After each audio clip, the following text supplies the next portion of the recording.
नमस्कार प्यारे मित्रों, कैसे हैं आप सभी। सेवात क्लासेस में आप सबों का स्वागत करता हूं। मैं सनी कुमार सिन्हा।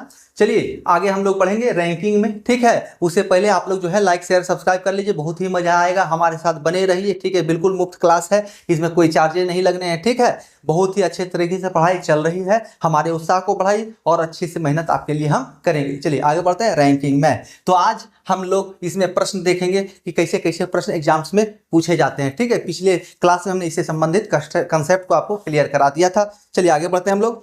एक परीक्षा में आशा का ऊपर से 16वां और नीचे से 15वां क्रम है, कक्षा में कुल कितने छात्र हैं, ठीक है। चलिए ऊपर से और नीचे से, ये जो आशा नाम की लड़की है ना, सबों में आशा जगा दी है।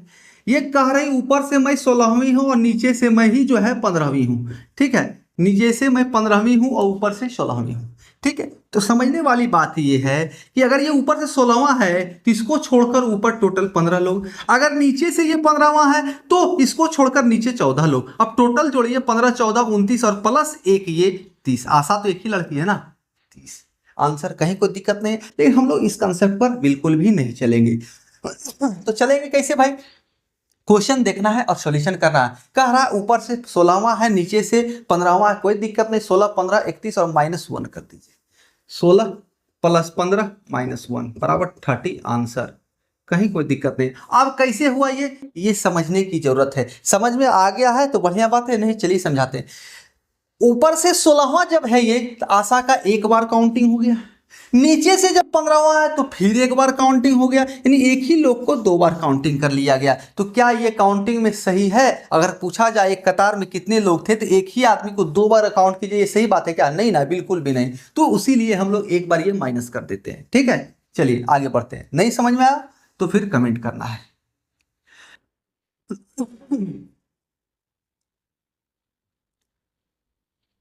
चलिए अगला क्वेश्चन क्या कह रहा है। लड़कियों की कतार में आलिया दोनों छोर से 11वें स्थान पर है, बताएं कि कतार में कुल कितने लड़कियां हैं। सेम क्वेश्चन है, कोई दिक्कत नहीं है। कह रहा था उसमें ऊपर से 16वां, नीचे से 15वां। अब कह रहा ऊपर नीचे या दाएं बाएं जिधर से भी लीजिए 11वां स्थान है, ठीक है। तो कोई दिक्कत नहीं। चलिए आलिया महेश भट्ट की बेटी, बहुत कंट्रोवर्सी वाली एक्ट्रेस। जब ये अपने बॉलीवुड में डेब्यू कर रही थी ना, तो बहुत ही कंट्रोवर्सी था इसके संबंध में। चलिए अभी तो रणवीर कपूर की वाइफ बन गई है। आइए देखिए, आलिया कह रही है हम ऊपर से भी 11वां है, नीचे से भी 11, दोनों छोर से या दाएं बाएं कहीं से भी लीजिए, कोई दिक्कत नहीं है। अब जब आलिया दोनों साइड से 11वां है तो ऊपर भी 10 नीचे भी 10, तो 10, 10, 20 और ये आलिया खुद 21, ठीक है। टोटल 21 आंसर हो गया। 21 लोग हैं उसमें, 21 लड़कियां। अब हमें ऐसे नहीं चलना है। कह रहा है ऊपर से और नीचे से, यानी कि दोनों साइड से। कह रहा है क्वेश्चन में दोनों छोर से 11वां स्थान पर, तो कोई दिक्कत नहीं। दोनों छोर से यानी टोटल 11, 11, 22 हो गया। 22 में से 1 घटा देंगे, 11 जोड़ 11 -1 बराबर 21 आंसर। क्यों भाई? तो आलिया ऊपर से भी एक बार काउंट हो रही है और नीचे से भी एक बार काउंट हो रही है, या कहें दाएं से भी एक बार काउंट हो रही है, बाएं से एक बार काउंट हो रही है, यानी टोटल 2 बार काउंट हो रही है। तो एक बार हमें माइनस करना होगा ना, टोटल लोगों की संख्या हमें देखना है तो, ठीक है। चलिए 21 आंसर हो गया आपका, कोई दिक्कत नहीं है। बहुत ही आसानी से, बहुत ही आराम से हम लोग इसको समझेंगे, ठीक है। बहुत ही वाइटल चैप्टर है, एग्जाम में आना ही आना है, ठीक है। 1 से 2 प्रश्न आने ही आने हैं और लगभग हर एक एग्जाम में आते हैं, ठीक है ना। अगला क्वेश्चन देखिए। 39 विद्यार्थियों की कक्षा में सुरेश अशोक से 7 स्थान आगे है। यदि अशोक का क्रमांक अंतिम से 17वां है तो सुरेश का क्रमांक प्रारंभ से कितना होगा? बहुत ही शानदार प्रश्न है, देखिए बहुत ही मजेदार, मजा आने वाला है। कह रहा है टोटल 39 व्यक्ति है, टोटल 39 है, ठीक है। अब से का कंसेप्ट हमने कहा था, कल समझाया था। से और के में अंतर क्या है? से कहता है कि साथ लेकर चलो, से यानी साथ लेकर चलो, और के मतलब छोड़ दो। के मतलब छोड़ दो, ठीक है। ये साथ रखता है और ये छोड़ देता है, छोड़ देता है यानी आगे बढ़ जाता है जीवन में अपना, ठीक है। अब देखिए प्रश्न कह रहा है अशोक जो है वो अंतिम से, यानी ये 39वां है तो अंतिम से 17वां है, लास्ट से ये 17वां है, ठीक है। तो अंतिम से जब कह रहा है तो ये अंतिम से इसको जोड़कर होगा, यानी 17वां अंत से होगा। तो बच गया इधर टोटल कितना? 22 व्यक्ति। टोटल 39 है तो 17 ये पॉइंट हो गया अशोक का, तो टोटल इधर कितना बच गया? 22। तो शुरुआत से अशोक कितना हो गया? तो 23, ठीक है। शुरुआत से 23, क्योंकि इधर 22 लोग हैं, एक अशोक 23, कहीं कोई दिक्कत नहीं होना है, ठीक है। अब कहा जा रहा है सुरेश जो है वो अशोक से 7 स्थान आगे है। अब से का आप कहिएगा सर तब तो अशोक को लेकर चलना है। से कह दिया यानी अशोक को लेकर चलना नहीं, देखिए यहाँ से के साथ क्या लगा दिया, आगे। जब भी आगे की चर्चा हो ना तो आगे हमें बढ़ जाना है, उसका सेंस हमें के से लगाना है, उसका सेंस हमें के से लगाना है। यानी इससे 7 स्थान आगे है तो 7 स्थान, इससे 7 स्थान आगे कह दिया तो से भूल जाइए, से खत्म हो गया, वहां आगे की चर्चा हो रही। केवल से रहता 39 से, अंतिम से, प्रारंभ से, फलाने से तो कोई दिक्कत नहीं था, लेकिन अशोक से 7वां है, कोई दिक्कत नहीं, अशोक को जोड़कर करते हैं हम लोग, लेकिन आगे कह दिया इसलिए आगे, तो 1 2 3 4 5 6 हो गया, ठीक है, 6 1 7। तो जब हम लोग इधर 7 स्थान और खिसकेंगे तो समझिए बात को, ये 23 है, ये 23 है, 7 स्थान और ये, तो यहां पर ये 16वां स्थान पर हो जाएगा, तभी तो 16 7 23। 16 के बाद काउंटिंग कीजिए 7 तो 23 आता है आपको, या इसमें से 7 माइनस कर दीजिए, 23 करा ना, ये 23 में 7 माइनस कीजिए, देखिए आपका 16 आ जाएगा, तो आपका आंसर भी जो है 16 ही होगा, कहीं कोई दिक्कत नहीं है। लेकिन हमें इस कंसेप्ट पर नहीं जाना है, ये बिल्कुल ही घटिया कंसेप्ट है, एकदम बेकार कंसेप्ट है, तुच्चा कंसेप्ट है, ठीक है, इस पर हमें नहीं जाना। हमें करना क्या है, क्वेश्चन कह क्या रहा है इसको समझना है। कह रहा है टोटल 39 लोग हैं, ठीक है, टोटल 39 लोग हैं, इसमें से जो क्या है 17 जो है ये अशोक 17वां है, ठीक है, 17वां है। अब इससे भी 7 स्थान ये आगे है, अशोक से 7 स्थान आगे है, यानी 7 और हो गया, कोई दिक्कत, 7 और हो गया, यानी टोटल आपका क्या है 24 लोग हो गए, तो यानी यहां बच गया 15, यहां बच गया टोटल, यानी इधर से शुरुआत से 15 लोग। लेकिन क्या है इसमें ट्विस्ट, आपका जो सुरेश है ना इसी 7वां में जुड़ा हुआ है, इसी 7 में जुड़ा हुआ है, तो हम 7 को भी, अगर सुरेश को भी माइनस कर दें तो कैसे काम चलेगा, या तो आप यहां पर 6 माइनस कीजिए, या तो फिर लास्ट में आप 1 को जोड़ दीजिए, यानी कि 16 लोग हो गए। यानी कि ऐसे प्रश्न जब भी आपसे पूछे तो टोटल नंबर्स में से आप जो है दोनों नंबर जो और कह रहा है कि 17वां और 7वां दोनों को जोड़कर एक, दोनों को आप इसमें घटा के टोटल में और 1 जोड़ दीजिए, क्योंकि हमें 1 का निकालना है, सुरेश का निकालना है, ठीक है। तो ऐसे और अच्छे तरीके से आएगा, तुरंत देखने के साथ ही सॉल्व हो जाएगा।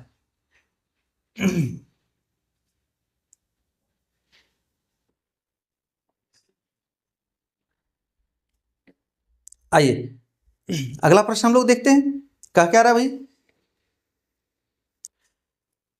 24 विद्यार्थियों की एक पंक्ति में 24 विद्यार्थी एक पंक्ति में बैठे हैं, एफ दाएं छोर से 17वां है और आर बाएं छोर से 19वां है। एफ और आर के बीच कितने विद्यार्थी बैठे हुए हैं, कोई दिक्कत नहीं, बहुत ही आसान है, बहुत ही शानदार है, समझना है केवल। टोटल लोग कितना, 24, टोटल लोग कितना 24, ठीक है। अब प्रश्न कह रहा है कि एफ दाएं छोर से 17वां है, एफ दाएं छोर से, ये दाएं हो गया, ये बाएं हो गया, तो दाएं छोर से 17वां है, यानी कि 17th पर कौन है, 17th पर आपका एफ है। इधर से जब काउंटिंग कर रहे हैं तो एफ 17वां है, यानी एफ, ठीक है, एफ 17वां स्थान पर है दाएं छोर से। अब कह रहा है आर बाएं छोर से 19वां स्थान पर है, आर बाएं छोर से, आर जो है इधर से अगर चल रहे हैं आर, तो ये 19वां स्थान पर है, ठीक है, 19वां स्थान पर। अब समझना है हमको कि भैया इधर से कह रहा है 17 है, इधर से कह रहा है 19 है, तो क्वेश्चन क्या पूछ रहा है हमसे, ये देखना है कि दोनों के बीच कितने लोग बैठे हुए हैं, कितने विद्यार्थी दोनों के बीच बैठे हैं, इसको हमें निकालना है। तो समझिए ये आर है जो इधर से 19वां है, आर जो है इधर से 19वां है, ठीक है, इधर से 19वां है, और इधर से एफ का स्थान कौन सा हो गया, तो ये समझने का प्रयास करें। जब हमें दोनों, या तो आर को ही इधर से देख लेंगे या तो एफ को ही इधर से देखेंगे, यानी दोनों को एक साइड से तुलना करेंगे, हमारा आंसर बहुत ही आसानी से आ जाएगा। तो कैसे आएगा समझिए, कह रहा है एफ इधर से दाएं से 17वां है और आर बाएं से 19वां है, तो एफ को हम लोग बाएं से निकाल लेते हैं, कौन स्थान पर है एफ, तो 17वां है, टोटल लोग 24 है, यानी 17 के बाद इधर 7 व्यक्ति और हो गया, 17 के बाद बाएं साइड जो है इसके बाएं 7 व्यक्ति और हो गया, ठीक है। तो ये कौन सा हो गया, दाएं से 8वां स्थान, क्योंकि 7 लोग, इसके बाद इस 17 के बाद 7 लोग, तो ये हो गया 17वां, खुद एफ जो है बाईं छोर से 8वां स्थान पर हो गया, इसमें कहीं कोई दिक्कत नहीं होना है। अब ये यहां से 8वां और ये यहां से 19वां, एफ 8वां है और आर 19वां है, तो आप देखिए दोनों के बीच कितने लोग बैठे हैं, प्रश्न में हमें लगता है यही पूछा जा रहा, आर और एफ और आर के बीच कितने विद्यार्थी बैठे हैं। तो क्या दिक्कत है? ये 8 है, ये 19 है। अब देखिए 8 के बाद 10 व्यक्ति और बैठेगा तो 18 हो जाएगा, और ये एक 19वां 8 खुद है, यानी टोटल 10 व्यक्ति दोनों के बीच में है। कहीं कोई दिक्कत नहीं है, आंसर हमारा 10 हो जाएगा। तो समझने वाली इसमें बात क्या है, पहले ये समझना है। समझने वाली बात इसमें क्या है, सबसे पहले आप इस बात को समझें, ठीक है। देखिए आप किसी भी एक को, जब दोनों छोर से चर्चा किया जा रहा है तो किसी एक को दूसरे के छोर से आप श्रेणी में लाइए। जैसे या तो फिर अगर F कह रहा है दाईं ओर से 17वां है तो R को भी आप दाईं ओर से काउंटिंग पे लाइए, कौन से स्थान पर है। या R कह रहा है दाईं, या R कह रहा है बाईं ओर से 19वां है, तो आप फिर F को बाईं ओर से काउंट कर लीजिए किस स्थान पर है, उसके दोनों के बीच का अंतर आपको पता चल जाएगा, वही आंसर हो जाएगा। अब कहिएगा कि अंतर तो 11 हो रहा है, 8 और 19 11, लेकिन भैया इसको भी तो छोड़ के चलना है, इसको ही केवल नहीं छोड़ना है, इसको भी छोड़ना है। तो दोनों के बीच क्या, 8 और 10 18, बीच में पूछा जा रहा है ना, 19 को काउंट नहीं करना है ना, इसलिए 10 आंसर होगा, ठीक है।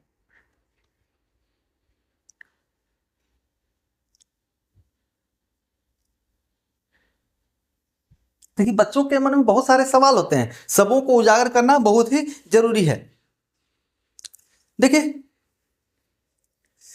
क्वेश्चन बहुत तरीके से आ सकते हैं। देखिए आपके सामने क्वेश्चन है, निम्न अनुक्रम में बाएं से 18वें अक्षर के दाईं ओर छठा अक्षर है। A B C D E F G H I J K L M N O P Q R S T U V W X Y Z, Z तक की चर्चा हो रहा है, ठीक है। ए से जेड, ए टू जेड, एक का क्रम ए का क्रम 1 होता है, जेड का क्रम 26 होता है, यानी टोटल 26 लेटर की यहाँ पर चर्चा है। अब कहा जा रहा है बाईं छोर से 18वें, बाईं छोर से यानी इधर से बाईं छोर से शुरुआत से 18वां कौन होता है भैया, तो आपका आर जो है 18वां होता है, शुरुआत से आर जो है 18वां होता है। तो हमने शुरुआती क्लास में रीजनिंग का कहा था कि ए से जेड तक किसका कौन सा स्थानीय मान है वो निकाल के रखना है आपके दिमाग में, ठीक है, नहीं तो भूसा भर जाएगा। अब कह रहा है 18वां के दाईं और छठे अक्षर है, 18वां के दाईं और छठा अक्षर है, तो 18वां के दाईं और 6, 18वां के दाईं और 6, तो आर एस टी यू भी डब्ल्यू और एक्स, 1 2 3 4 5 6, देखिए 6 स्थान, यानी कि छठा कौन सा हो गया हमारा, तो एक्स। कहीं कोई दिक्कत है क्या, आंसर हमारा एक्स होगा। अब देखिए ऐसे प्रश्न हो तो कोई दिक्कत नहीं, कुछ नहीं करना है। जो कह रहा है शुरुआत से 18वां है, उसके अगर दाईं ओर कह दिया तो आप +6 कर दीजिए, अगर बाईं ओर कह दिया तो -6 कर दीजिए, ठीक है। और उस जो परिणाम आता है उसका स्थानीय मान क्या है, वही आपका आंसर आ जाएगा। जैसे यहां पर स्थानीय मान आपका 18 6 24 आ रहा है, तो 24 का स्थानीय मान क्या हो जाता है, x, ठीक है। यानी कि 24 किसका स्थानीय मान है, तो x का।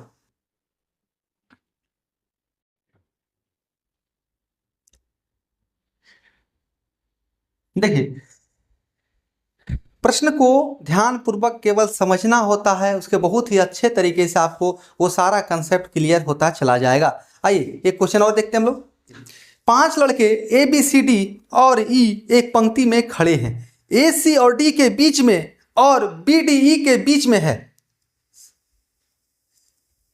निम्न में से कौन सा युग्म उन दोनों लड़कों को प्रकट करता है जो पंक्ति के दोनों सिरों पर खड़े हैं। समझने का प्रयास करना है, प्रश्न कह क्या रहा है।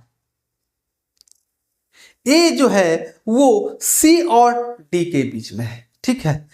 प्रश्न देखिए क्या कह रहा है, ए जो है वो सी और डी के बीच में है और बी जो है डी और ई के बीच में है।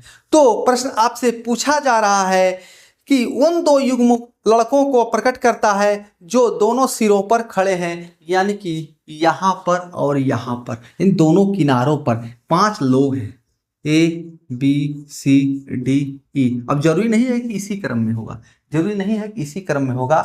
तो आपके सामने 2 कथन व्यक्त किए गए हैं। तो कथन क्या कह रहा है, ए जो है सी और डी के बीच में, सी और डी के बीच में ए है, ये कंफर्म हो गया। अब इधर से होगा कि इधर से होगा उसका निश्चित नहीं है। टोटल 5 लड़का है, और कह रहा है बी जो है डी और ई के बीच में है, बी जो है डी और ई के बीच में है। तो अब तो डी के बाद ही होना है, क्योंकि डी और ई के बीच में बी है और इधर तो ई का स्थान रखने का है नहीं। अब देखिए सी और ई जो है आपका दोनों छोर पर है, तो ऑप्शन कौन सा हो जाएगा भाई? तो आपका ऑप्शन हो जाएगा बी नंबर। ठीक है, आइए अगला क्वेश्चन हम लोग देख लेते हैं।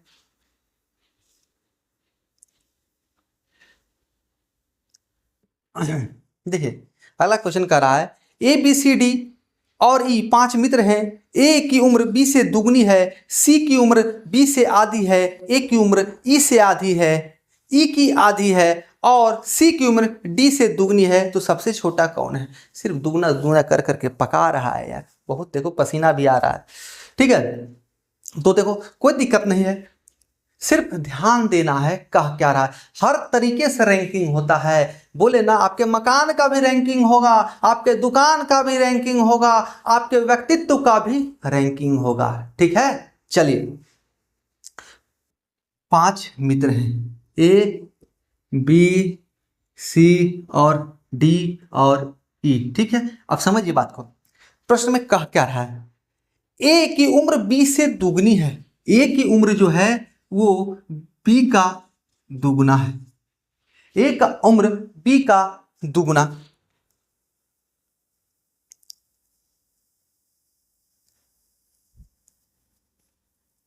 ए का उम्र जो है वो क्या है? तो बी का दुगना, बी का दुगना है ना जी। उसके बाद कहा जा रहा है सी की उम्र बी से आधी है, सी की जो उम्र है वो बी से आधी है, बी का आधा है। ठीक है, सी का उम्र जो है वो बी का आधा है। अब देखिए, देखते जाइए केवल, ए की उम्र ई की आधी है, ए की उम्र जो है ई की आधी है, ए की उम्र जो है ना, ए की उम्र जो है ई का आधा है। ठीक है, देखिए ई का आधा है, समझना है बस, तुरंत हो जाएगा, सिर्फ एक बार आप इसको समझ जाइएगा, हो जाएगा आंसर। सी की उम्र डी से दुगनी है, सी की उम्र जो है वो डी से दुगनी है। ठीक है, तो पूछा जा रहा है सबसे छोटा कौन है? सबसे पहले समझना है ए तो बी से बड़ा हो गया, कहीं कोई दिक्कत, क्योंकि ए का उम्र बी का दुगना है, यानी आपका ए जो है यहीं पर देखिए ए का सबसे छोटा होने का चांसेस खत्म हो गया, क्योंकि ये बी से बड़ा है। अब देखिए ए क्या कर रहा है? ई का आधा है, तो यानी ई से जब ए ही छोटा है यानी कि ई भी बड़ा हो गया, ई जो है बड़ा हो गया ए से, तो ई भी खत्म हो गया सबसे छोटा के दौड़ में। अब कहा जा रहा है सी का उम्र जो है बी का आधा है, सी का उम्र बी का आधा है, यानी कि बी भी दौड़ से बाहर हो गया, क्योंकि सी तो बी से छोटा है। अब बच गया सी और डी के बीच, तो सी का उम्र जो है वो डी का दोगुना है, यानी कि सी जो है वो डी से दुगना है, यानी कि सबसे छोटा हमारा डी हो जाएगा आंसर। कहीं कोई दिक्कत है क्या? केवल इसको समझना है, उसके आंसर फटाक से हो जाएगा। ठीक है, कंफ्यूज नहीं होना है, लिखने में बोलने में, जैसे ही यहीं पर कंफ्यूज हो जाएगा ना, बस माजरा खराब हो जाएगा। ठीक है, आइए अगला क्वेश्चन हम लोग देखते हैं।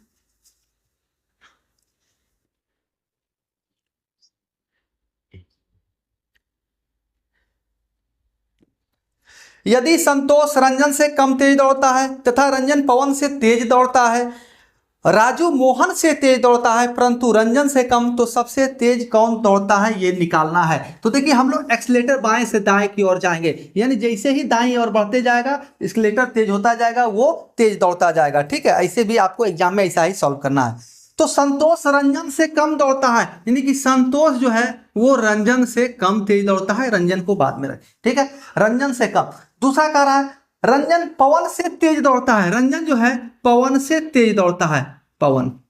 ठीक है, पवन से तेज दौड़ता है, RANJN, क्योंकि राजू भी है। ठीक है, तो रंजन पवन से तेज दौड़ता है। तो आगे देखिए कह रहा है राजू मोहन से तेज दौड़ता है परंतु रंजन से कम। राजू जो है, राजू क्या कर रहा है?